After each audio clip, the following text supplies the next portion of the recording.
welcome back to Fika for Life. Fika for Life! Here are your super nice hosts.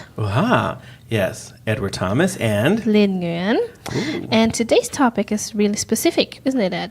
Oh, but don't we have a special guest today, too? Yeah, but I wanted to introduce the topic first, which is motherhood. Yes. Motherhood. And I'll change my voice now and so for I can that, also join the conversation. I'm a mother, but we also invite our friend Ruth, who's also a mother. Hey, welcome. Mommy Ruth. Thank you. Welcome Thank you for here. the invitation. Yes. You're welcome. Lynn. So we are going to babble about motherhood today. Yes, we are. And there's a special occasion because today is Mother's Day. Yeah. At least in some countries, because in funny Sweden, Mother Day is like Motherhood Day. Motherhood Day. Mother Day is not like any like. Yeah, it's on a like, different day than the International Day. Isn't that strange? Yeah, but Swedes always have to be different. They're like, well, we're Swedish, and so we have to do things differently. Oh. That's how we do things. So, Ruth, you're from Romania. Mm-hmm. Is Mother's Day today too? No, it is the 8th of March, which is the International Women's Day. Yeah. Okay. So that was a good day for Mother's Day. Yeah. But on the other hand, though, not all women are mothers. No, but that's the whole thing. See, because now I'm going to throw my little man thing in here. I think that being we shouldn't separate womanhood or feminism from motherhood. That, like it's not like evil or something. And I think that I like the whole idea of having Mother's Day on the International Women's Day, because what you're saying is that you're elevating the status of moms, because moms are like super important in our society, but they get treated like crap. They don't even get paid for what they do, and they should be. But I think it's strange though, because if you match it together with Women's Day, I think then it would be minimized, because I think it's better to have a specific day just for moms. Like, for example, on Women's Day, then mothers are not that special because, well, in 99.9 cases, a mother is a woman. So I think it's better. Wait, I want to know about that other 0.01% where the mother is not a woman. Well, she might not be XX woman, but XXX woman or XXY woman. Okay, so she'd be like a trans man. No, forget about it. Anyway. In Romania, I think it's a little bit different from what you say. It's more like mothers are given priority on that day rather than the other women. Okay. I think it should be separate. I don't know. Because it seems like, I think that I'm an old-fashioned guy, I was born in the last century. And so... us too. Okay, I guess sorry. So. You're not special. Yes, I am. Ignore those two. But anyway, but I feel like that motherhood is special. I can understand the whole idea of a special day. But at the same time, I'm always afraid that we separate motherhood from womanhood. And I think that mothers' rights are women's rights. But that's really strange. Why would you separate it? Because I've never seen a man becoming a mother. Sorry, but... No. But I mean, just in general, we do that. We tend to think like when we talk about women's rights and feminism and things like that, elevating women's status in society, one of the things that we tend to do is to ignore the fact that motherhood also needs to be elevated. Oh, That's you mean also it's a thing that women do. Oh, yeah. Okay, now I get what you mean. So you mean that womanhood somehow is negatively separated from motherhood. Like motherhood's like, yeah, whatever. Motherhood is a choice. Like anybody could be a mother, but only it's nothing women. Special, kind of like that. Yeah. But it's really special. It's a parenting role of women as opposed to fatherhood, which is a parenting role of men. And if you believe in complementarianism, like I do, then you see these differences as something really positive, as opposed to trying to make them exactly the same, equal, which means like that's really weird. But they are like I think they should be seen like equally in worth, like how much they're worth. Definitely. But they are just different, and there is no hierarchy in it. Like, oh, the manly one is higher than the female one. The man is higher though. Dude, I'm just kidding. You're outnumbered here. Don't even say it in things. I'm just joking. I joke a lot. Okay, sorry. About culturally sensitive things. Yes, I do, because I'm just weird.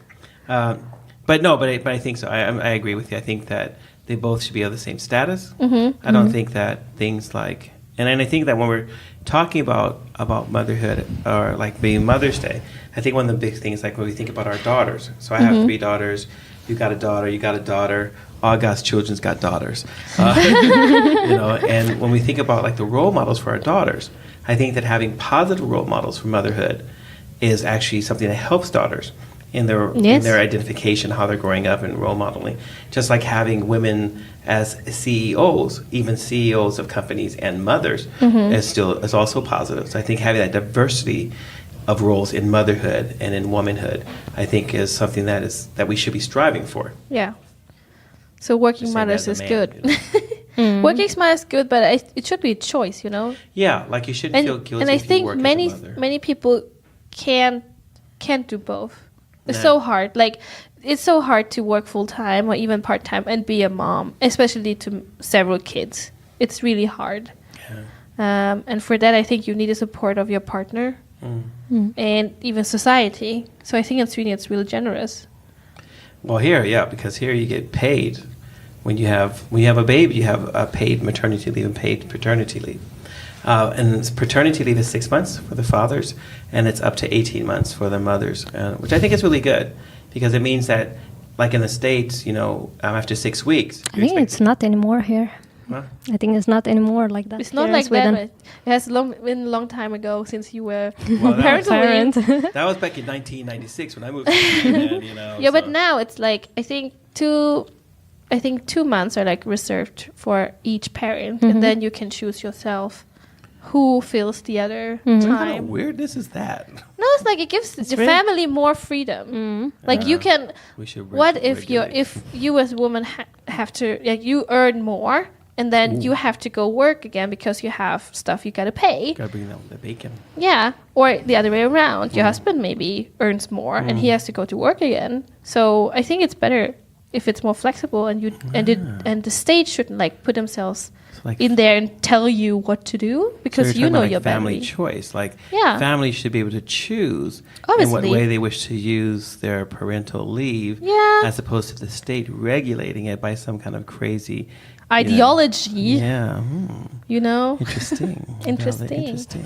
Yeah. But I think motherhood starts, or when do you think, Ruth? When does motherhood start? Oh wow. The day you're born. Well, yeah, probably.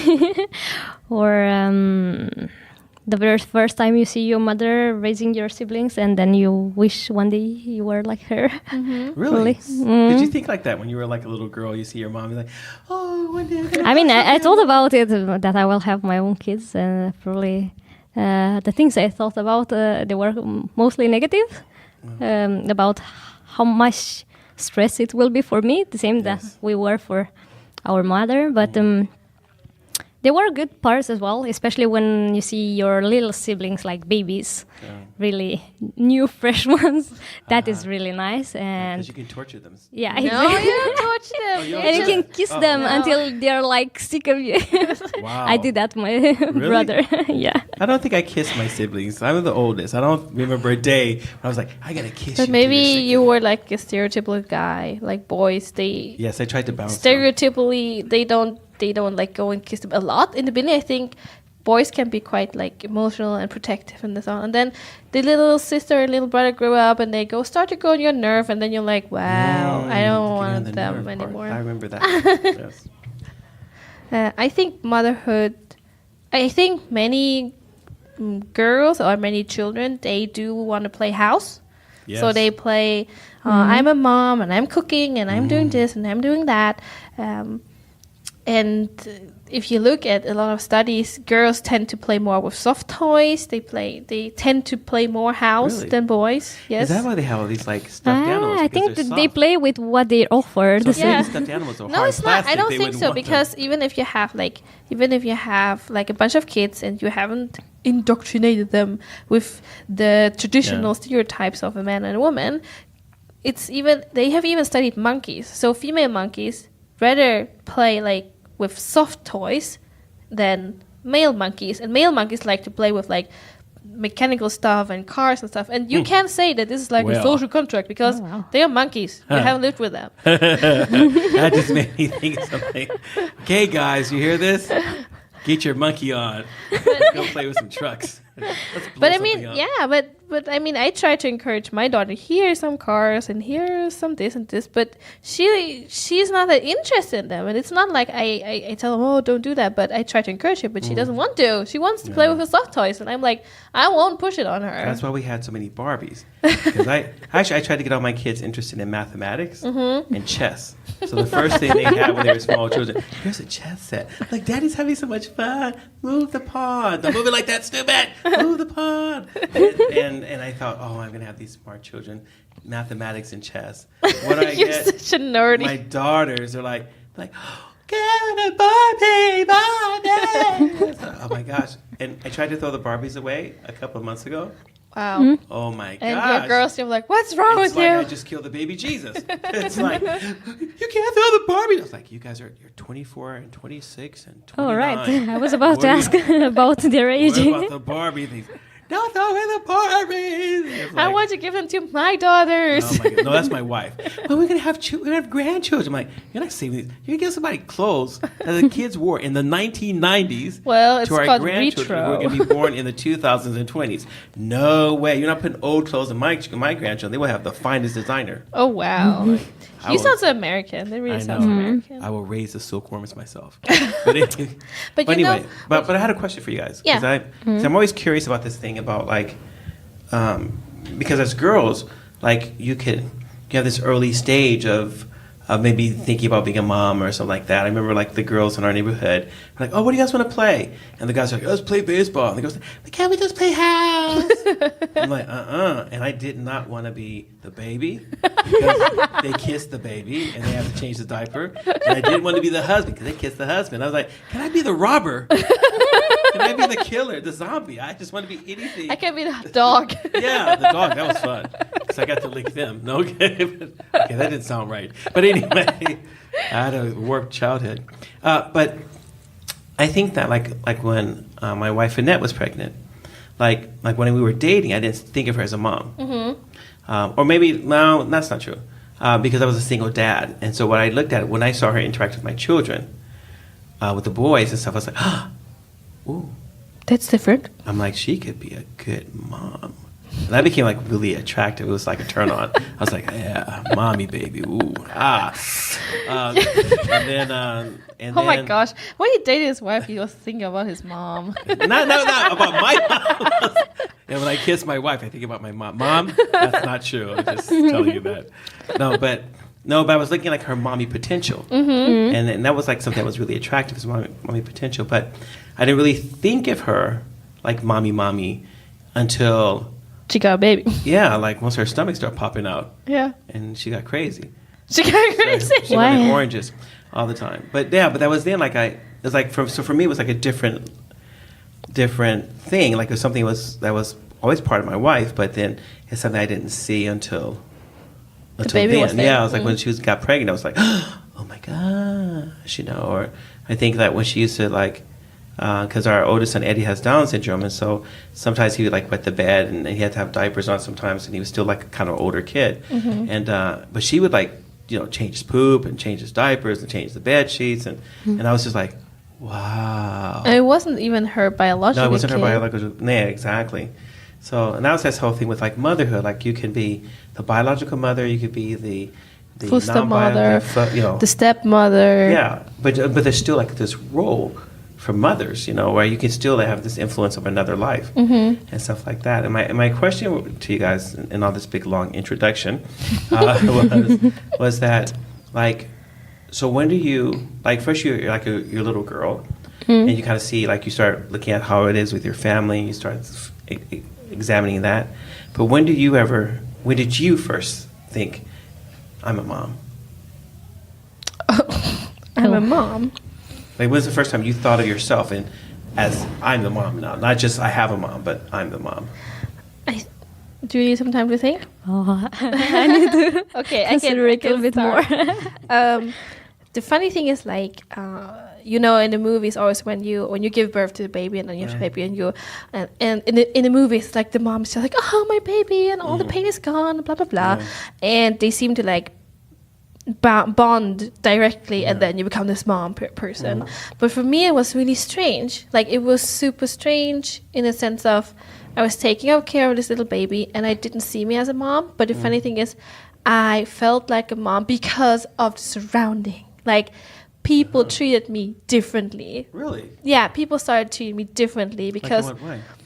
like, before I was just Lynn, and now suddenly I had a baby. So people, firstly, they think I'm older than I am because I'm a true. mom. That's true. But I'm kind of young mom. Like, I'm not You're like 15 now, so. no, I'm not 15. And then also people were like treating me with, I don't know if it's more respect or more of a like more distant kind of thing. Like, oh, you were like mature or something. You are mom. You're a That's mom true. now. And then when Normie started calling me mama, Yeah. like mom, I was like, oh my gosh, am I a mom? Like, I don't know, to me, it grew on me. Okay. It wasn't something like a moment where I realized, gosh, I'm a mom. It was more like it grew on me. But as you know me and most other people know me, I have a mom. Like, I don't know, it comes natural to me. The word in Swedish is called mammig. It comes natural to me. Kind of mothering. That's Lynn. Lynn is a natural mother. I can't help it. So it's just, yeah. But that's interesting because I never thought about you adopting me. That's actually Numi was born. I don't want to adopt. I want you to be my mom. I want you and Eunice to be my father and my mother. You guys can adopt me. I could be Numi's, her older brother. No, that's just so wrong in all That's right. aspects. I'm older than mom and dad. So that's how I became mom, kind of. What about you, Ruth? I think it's kind of the same. kind of Surprisingly, most of women say when they feel their first kick of the baby or something like this, when the belly starts to grow. But yeah, it came progressively to me as well, and maybe it's still not there, like at the top of it. Yeah. I think I expect it to be more when I will be aware, or I will start to implement education in my daughter, like teach her, and probably when we get to understand better each other, to really talk to. Yeah, each like other. when communication is established with Yeah, words. I think that will. She's so cute now. She's like, Yeah, but I leave this time to her father. Jonathan. Wait, I leave Guys to are interact progressive. more now. are you trying to say because guys are so dumb, we interact like with babies? We're like, the baby's like, we're like, Probably. It's our caveman. Probably. Inner caveman comes out when we see the babies. Like, baby's like, I'm really not good at interacting like this with babies, so I'll just leave it to Jonathan. wow, that's really surprising because I thought that you would be like the one that would be like, all like, okay, come on, Evelina. No. No, that's Jonathan. Haven't you seen him? Yeah, I know. He's doing that. But my theory is this. I think that it's the fathers. This is why I think about the complementarian thing. I think fathers play with their kids more than moms. Yeah, because moms are like, oh my gosh, it's so 'Cause boring. my wife never, ever went outside and built a snow fort and challenged all the kids to a snowball fight. Like, she would never it's do too much that. work. And she would never like challenge them to like a mud fight. And she would never, like, she never tossed them in the air. She was like, you better be careful, that's my baby. I'm going to kill you if you drop the baby. Yeah, that's true. I actually tried to engage a couple of times in doing this, but she wouldn't respond the same way, like with her father. So I just felt discouraged and I give up. She's looking at the size of the arms, like, he's got big daddy arms, she's got little mommy arms. Don't toss me, lady. I want to be tossed by the big strong guy, But I think I've read something about that because they said that I don't remember why the woman wouldn't as much, but the women would be more like cautious. So it's always the moms who tell the dads, stop doing that, stop that, you're going to hurt the kid. And the dads are more like, oh, it's nothing. Oh, she just bounced their head, blah. Like, yeah, we are kind of stupid dads. We take chances with kids. I don't know how many times I bounced the kids off the ceiling. Oh, I think it was a documentary. I think it's called either Baby or something with like small kids, and they talked about parenting in different countries and what they had in common. Not what they had not in common, but what they had in common. Wow. And for example, it's mostly that like babies or like really small kids who can't really communicate, they are more drawn closer to their moms because in most cultures and countries, the moms take more care of the kids when they're really small. Yeah. And then in the age of 2 and 3, they draw closer to the dads because then adventure comes in. Dads will take them out and do stupid things. Yes, while yes, we mom is will. like at home and like cooking and cleaning and like don't do this, don't do that, don't I know. make your clothes dirty, don't bring dirt into the house. And the dads are my like, gosh. yeah, let's do this. And also the mother is the one who punishes more. Yeah, usually. yeah. So they get to understand that My at wife's that age. like, Dad's going to come home. He's going to get you. They're like, no, don't let Daddy in the house. Lock the door. Yeah. But I think that role changes. I think in some families, it could be the mom, it could be the dad, though.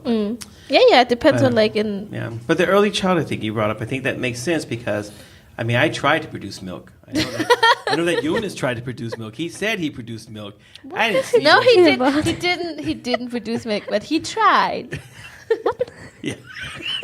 Is this real? So some of us guys are confused, and when babies are born, we want to do everything. We don't want the mother to have all the fun by herself, and so we try to produce milk. But breastfeeding beginning for me was not fun. It usually isn't. The It first was baby's painful. hard. Yeah. It was blood. It just Ew. hurt. I'm Blood? like, What were damn. what kind of milk do you have? No, like Vampires. no, like it didn't work. It didn't work. And I think there are a lot of women who struggle with it You should because have told it's me. I would hard. come over and massage you. Dude, Like- that's so wrong. No, like you massage the breast, you put like a warm compress. I mean, No, it's not I think sexual. You're my friend. I think It's not like the nurse said that she was latching on wrongly. Oh yeah, oh, that's a Uh-huh. big problem. Yeah.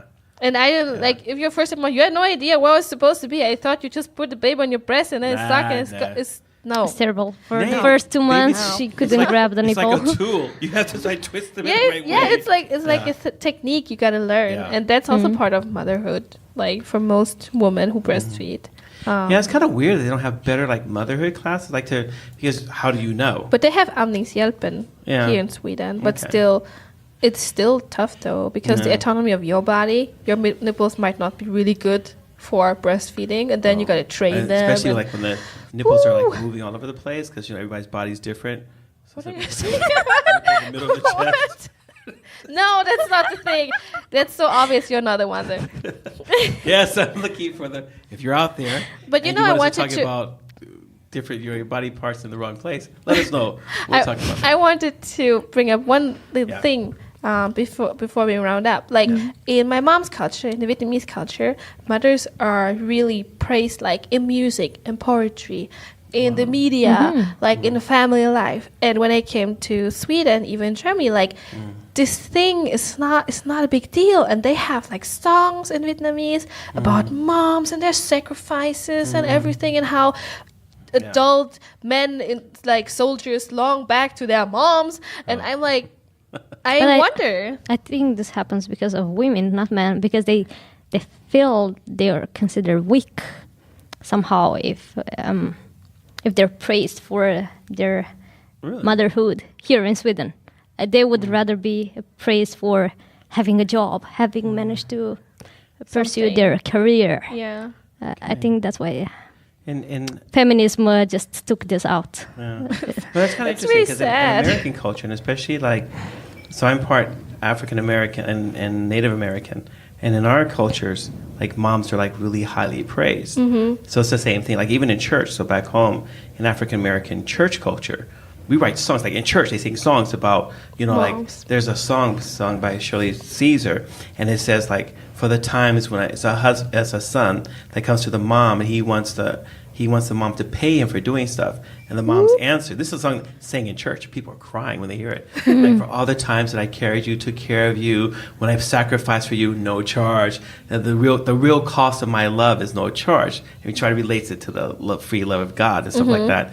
But that's like, so we sing like a lot of songs about mom and mom. Like in our culture, like, so, back home in the ghetto, people shoot you. The But if you talk about ghetto. somebody's mom, you should get shot. Like to talk about insult somebody's mom is so serious that other people might beat you up because you talked about somebody else's mom because you don't disrespect anybody's mother. That's like a law, So the place of moms, especially, so the same thing when I moved to Sweden, I thought that the position of moms was lowered here. Yeah. And moms weren't as respected. And even on the bus, I mean, pregnant women, when the young kids in Sweden are trying to get on the bus, and a pregnant woman, they wouldn't even let the pregnant lady or the old person get on the bus. They just try to push past. I'm just like, and I'll tell them, I'm like, excuse me. Listen, you're stupid. Excuse me. Could you back down? Yeah. Let the pregnant lady get on the bus first. I know you're not a wild savage. Don't let me get mad at you. Ooh, Pastor Ed's here. So sometimes you have to take out that immigrant card and just I don't need to be Swedish now. Yeah, I don't. Yeah, but so I think we as immigrants maybe have some kind of this free card to maybe tell them like, oh, we really appreciate our moms, and show Swedish people or the Swedish culture that you can appreciate your mom. It's not a bad thing. It's a good thing. Moms are wonderful. I mean, I love my mom. You know, I talk to my mom all the time, and like I've never yelled at my mom, swore at my mom. I've never never yelled at your mom. Yeah, Ruth, let's go into the shame corner. I think my mom's a saint. She does everything right. I'm just saying that there's such a respect for her. So even now, like she's 75 and I'm 57, you know, and there's like, my wife says, my gosh, like, you're like a baby. Thing? She's like, your mom can get you to get your hair cut. I'm like, yeah. But my grandmother, that's even more weird. My grandmother was alive. She's like, boy, you look like a heathen. A heathen. And that's like, I've been trying to get you to cut your hair for like 2 years. I'm like, that's my grandmother. I'm listening to my grandmother. There's no, if my grandmother says something, there's no argument. I do what she says. But I think the thing is though that daughters and mothers, they have a special relationship. It's different than son and mother. Yes, it is. Daughters and mothers, they have this. Have boys because as a husband, as a father, in a house full of women, my wife and my daughters, I'm always excluded out of the secret whatever talk women things that they're. I don't even know what they're doing. They're sitting on the couch and they're all like, I'm like, they're not doing anything. And I'll go and turn on the TV. What are you doing? You're like destroying the mood. I'm like, what mood? It was boring in here. Or then it's like, oh, let's go shopping, you know. And I'm like, oh my gosh, no, please not. That's like, please God, do something else. Take away my eyes. You know, it's like we go shopping for hours, never buy anything, you know. And they're all happy. Window shopping. They're all happy because they could just hang out together and do stuff. I don't know. They laugh about stuff. My daughters laugh about things. I have no idea what they're laughing about. My wife starts laughing, and I'm just like, what the? Does somebody smoke crack and not give me any? I mean, please. So, but mothers, we want to shout out to mothers. Hey, moms, thank you. Thank you for the sacrifice. Thank you for the good work. Thank you for the food. Thank you for you always do your best, even though other people don't appreciate it. Yeah, you may not. You know what? You may not be as good as the TV moms. They suck because it's all fake. Yeah. But you know, as long as you're trying to do your best, mom, here's a shout out to you. Yes. Thank you. Yep. Thank you, Mom. Yeah. And thank you, listeners. Go and appreciate your moms. Go buy them flowers, chocolate. Just say thank you to them. No, you take your mom out to dinner. Don't be cheap. Sure. Give them a hug. Yeah, you know what? Do something nice for your mother. Don't just take her out to dinner to appease your conscience. Do that too. But do something nice for her. Take her on vacation. Yeah, take her on vacation. Spend time together. My mom's old. My mom just appreciates me sitting in her little hot house talking to her. I was like, what? Don't you get bored of me? She says, no. She goes, you're my baby. She goes, my mom says, when you leave your messages on the telephone, I play them over and over again. And whenever I feel like I haven't talked to you in a while, I get to hear your voice. I was like, that was creepy. That's so sad. Ed, you have to call your mom more often. We talk for 2.5 hours every time we talk. Okay. How much? Yeah. Once again? 2.5 hours. Per week? No. Per time. Every time we talk. It could be several times a week. It could be your wife must be very jealous. You need to meet my wife. How did you know that? Like, that's a different topic. If I were her, I would be jealous. Really? Let's talk about that. Let's talk about that some other time. Exactly. Okay. Don't forget to write to us at our homepage, fikaforlife.com. At mail.com, dude. Every single time. Every single time. I'm getting old. I told you I'm senile. Fikaforlife at mail.com. And thank you, Ruth, for being our guest. Would you like to come back sometime? Yeah, maybe. Yeah, why not? We'd like to have you. Everybody, give a shout out to Ruth and tell her what a great job she's been doing so we can get her back on the show. Woo! Thank you. All right. Be blessed. Have fun. Don't forget your mom. Have a blessed week. Bye.